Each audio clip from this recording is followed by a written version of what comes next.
Y'all know what's going on. It's time for another episode of Doing Time with Joe. I'm your host, Joe Baker, and welcome to the show, y'all.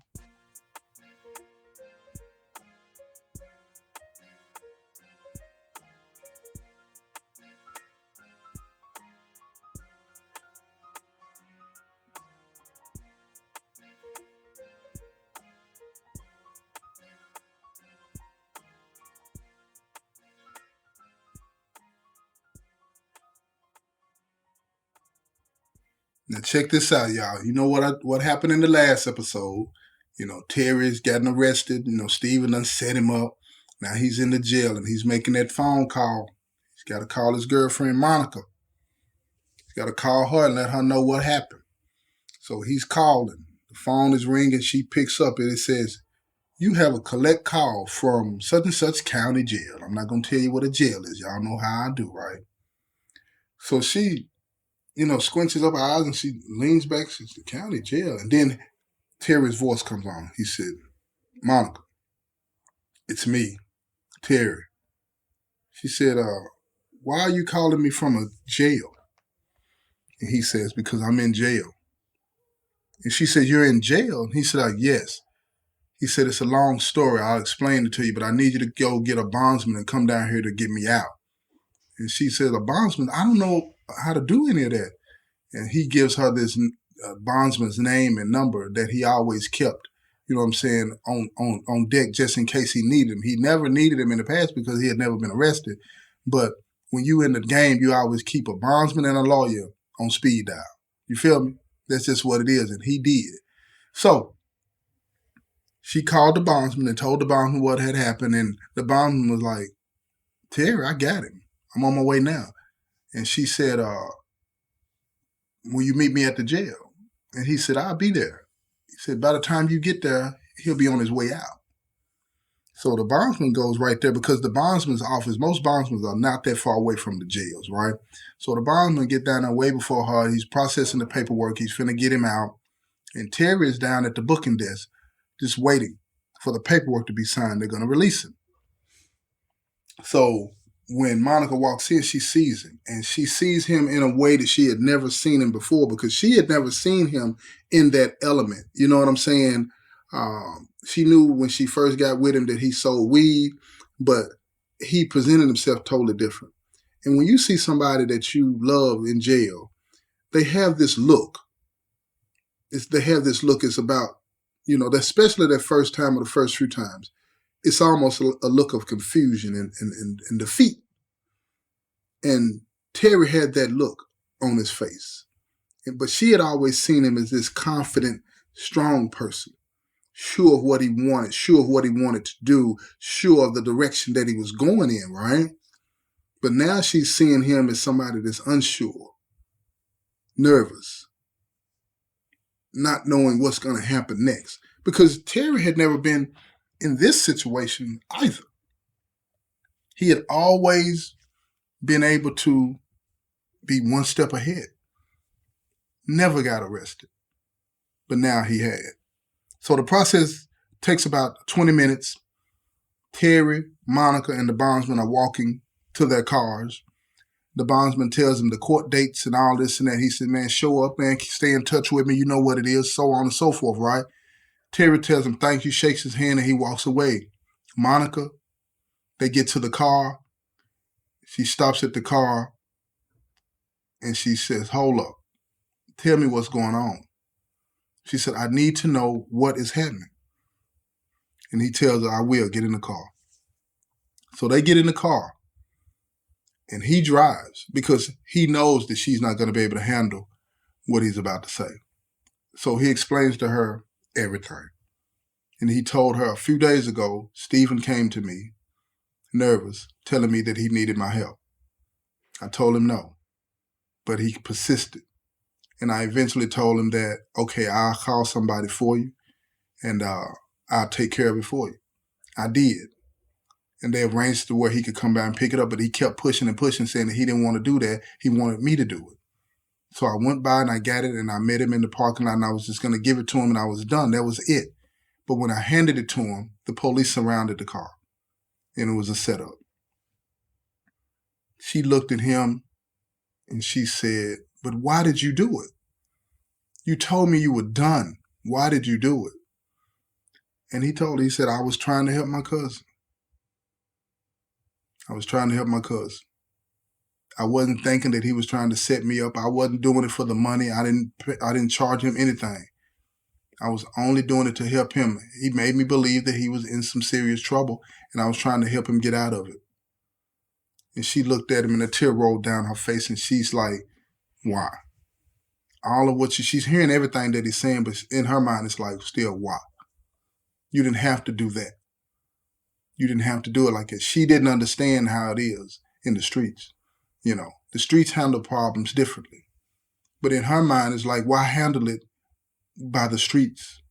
Why use that as an excuse to say, I want to sell drugs? Because that's what she's thinking. That's what she's thinking, because he didn't have to do that. So Stephen is with the police, right? And they're going over everything with him. And now they're telling him that the next step in your cooperation is to testify. You're going to have to testify in court.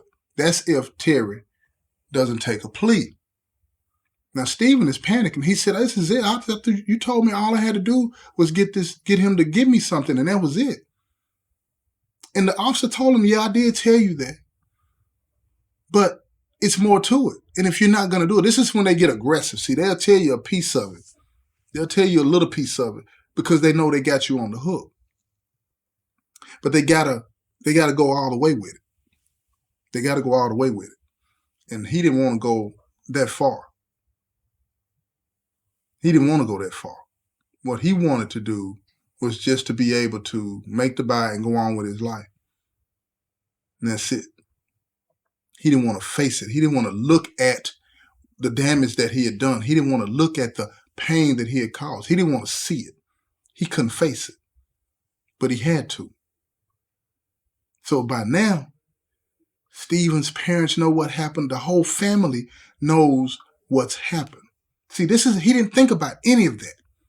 He didn't think about how this was going to affect the family. He didn't think about what people were going to say. He didn't think about any of that, because if he would have been cut like that, he would have known that this is a no-no.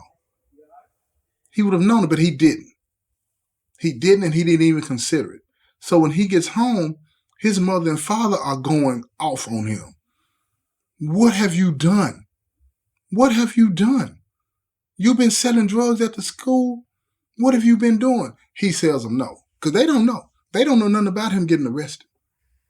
He tells them no. Then the dad asks, he said, why did you set up Terry? Why did you do that? He said that you told him that you needed some help and you was in some trouble, and that's why you did it. So what trouble are you in? What have you done? So Terry comes over to the house. Now, he's not supposed to have any contact with Stephen, but he's past that. He comes over to the house. And now all of them are in there. Monica comes with him. They're all sitting in the living room, and Stephen is sitting there looking silly. Now he's crying. And Terry is telling him, look, man, this is what's going to happen to me. If I go to trial and you testify, I'm going to prison. And I only did this to help you. So tell me what's really going on. So Stephen looks at his parents, and his mother knows it. His mother knows when he's confused, when he's scared, when he's lying, and all of that. And she tells him, she said, look, tell us the truth, because that's the only way we can fix this. Tell us the truth. This is the only way. He takes a deep breath, and he tells them the whole story about what happened at the college. He tells them about the detective, the police officer, and then the detective. He tells them the whole thing. And they're sitting there like, you got used. You got used. Because Terry tells me, he said, how much did they catch you selling? He said it was a couple of nickel bags. A nickel bag, y'all, back in the day, numbered a couple of joints, okay? I know that's old school language. You might not know what I'm talking about, but it ain't but a couple of joints. Misdemeanor, violation, ticket, that's it. A fine. Nothing was going to happen to him. But he didn't know that because he wasn't built like that. He didn't understand the game. And if you're going to get in the game, you better know the rules of the game. So they scared him. Now his mother is pissed that a police officer would lie like that and get a family member to set up another family member and ruin people's lives like this. Now they're trying to figure out what is behind this. Why would this officer do that? And Stephen tells him, he said that the officer said he knew Terry. The officer said he knew Terry. Now Terry's like, what is the officer's name? So Stephen tells him the officer's name, and Monica says, oh my God, that's my friend's husband. Now everybody's looking at each other puzzled because they've been out to eat together. They've done all of these. They've been to movies together. They spent time together. Now he's like, well, what is going on? What is going on? Monica's pissed. So she goes to the phone and she calls her friend and she said, what is your husband trying to do to my fiance? And she doesn't know anything about it. So she tells her everything that happened. And now the wife is like defending her husband, but she at the same time is like, what did you do? So she confronts her husband. She confronts him. And he said, this is police business, hangs up the phone, and then calls the detectives and tells them what's going on. And they try to violate Terry's bond and have him locked up. But they don't do it. The magistrate doesn't agree with them. But they see, everybody's starting to see, there's some sticky business going on here. What is really going on? Now the church people are getting involved, and now the whole community is involved. And now everybody's saying, what is going on here? Why did he do this? Meaning the officer, Stephen, and Terry. They want to know why everybody did what they did. They want to know why everybody did what they did, because this area is not a poor area, y'all. You understand? It's not a poor area. Terry has got money now. He's living in a different area. You understand? Y'all know what I'm talking about. He didn't have to do this. So now Terry's father, that happens to be a lot older, you know what I'm saying, and got a lot of connections, he tells Terry, I'm going to take care of this. I'm going to take care of this. He's friends with the judge. He knows the judge. Listen to me now, y'all. I'm telling y'all now. So his father goes to the judge, and he's telling the judge, look, my son has turned his life around. He's turned his life around. I don't want to see him go to prison for making a bad decision. This is a bad decision that he made. He shouldn't have did it. What's the worst that can happen to him? You know what I'm saying? This is his first time. The judge tells him, I really can't be talking about any cases that might be coming before me. But he said, we can work out something. You know what I'm saying? Get him a lawyer and have the lawyer talk to the DA, and they'll come up with some kind of plea if this is his first time. But other than that, I can't go into any details with you about this. None at all. So the father, not really understanding now, because he's friends with this judge. He knows his judge. They went to school together. And when he really needs this judge's help, the judge goes all legal on it. See, that's what a lot of people don't understand. You're friends with these people in law enforcement, and ain't nothing wrong with that. You know, they're part of our communities as well. But when you cross a certain line, they go professional on you. It's not personal. And you're left like, okay, that means I got to go through the process. And when you got to go through the process, anything can happen. Anything can happen because the DA wants to win. So now Terry's father goes to talk to the DA. And the DA tells him, I'm not going to discuss this. Get a lawyer. These people are well known in the community. Well known in the community. Now Terry's father is pissed. It's like, wait a minute. My son has turned his life around. Y'all know him. And now it seems like nobody wants to help him. Nobody wants to help him. So here we go. Terry is set for trial. Now, all of this stuff that I've told you about, all of this stuff comes out at trial. All of this stuff comes out at trial. And some of the people that are sitting on that jury, right? Because Terry, he said he's not taking a plea. He's trusting that the system is going to deal with this in the right way. Now, keep in mind, let me explain something to you. 2 pounds back in the day, you might get 3-4 years. You might. First time, you're supposed to get paper. You feel what I'm saying? But you might get 3 or 4 years. Terry goes in there, goes to trial, and he's explaining his case to everybody. You know, he takes the stand. Most people don't do that, but he does. He takes the stand. He gets up on the stand. He tells them what's going on with his life, how he's turned his life around, how he's trying to do the right thing, and all of this and that. And he thought he was helping his cousin. He knows now that he made a bad decision, that he should not have done it. He don't even blame his cousin now. He's not mad at his cousin because he knows the whole story. He's more upset at the police officer, Monica's friend's husband. He's more upset at him because he took advantage of him. And he's trying to bring all this out. And when he finishes talking to the jury, guess what? They come back with guilty. Guilty. Guilty. Now, he's got to wait on his sentencing day. And he's talking to people in the neighborhood, and he's getting all these letters of reference from the people in the churches and all this and that, trying to help him, you know what I'm saying, to keep him from going to prison. And he's all over the neighborhood. Everybody's hearing about this case, and they're talking about the police officer, this, and that. And it comes out. It finally comes out that this officer did not want his wife hanging around a woman that was going to marry a drug dealer. Now, the neighborhood, the community is angry about this. They're angry about this. They look at this as an abuse of power.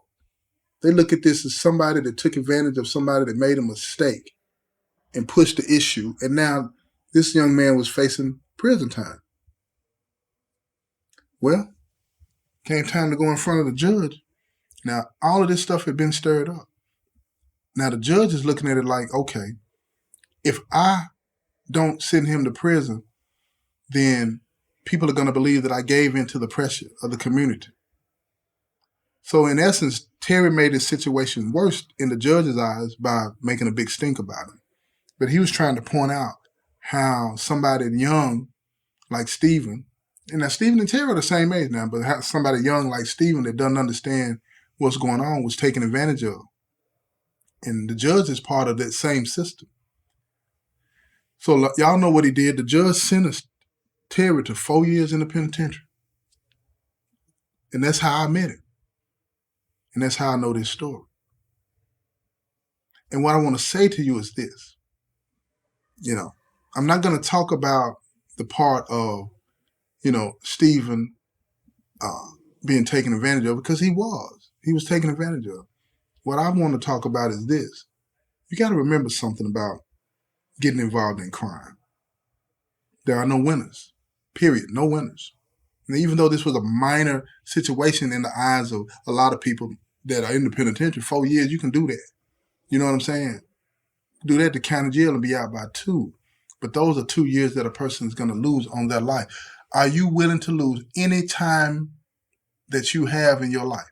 Because if you are, then you need to check yourself. Are you the type of person that will be jealous or envious of somebody that is getting more attention than you, or getting attention than the type of attention that you want? If you're jealous of somebody that's breaking the law, that's doing harm to somebody, you need to check your value system. You need to do that. Think about what it is that you're seeing that you like in that person. Think about that. What is it that you like about that person that's in the streets? What is it that you like about that lifestyle? That's what you need to be focusing on and trying to address. Because what I'm trying to get you to understand is, if you're focusing on the things that, like the money, the women, or if you're a female, the men, or if you're focusing on those types of things, then you're focusing on the wrong things. You can have all of those things if that's what you want, doing the right thing. Because if you're willing to do that, what Stephen did, what you're saying is that you're willing to give away years of your life to the prison system, sitting in prison doing nothing, wasting away. And I'm asking you not to do that. Your life is worth more than that, y'all. Your life is worth more than that. Not one day should you be willing to lose in prison to have that type of lifestyle. Not one day. This has been another episode of Doing Time with Joe. I'm your host, Joe Baker, and I say peace, y'all.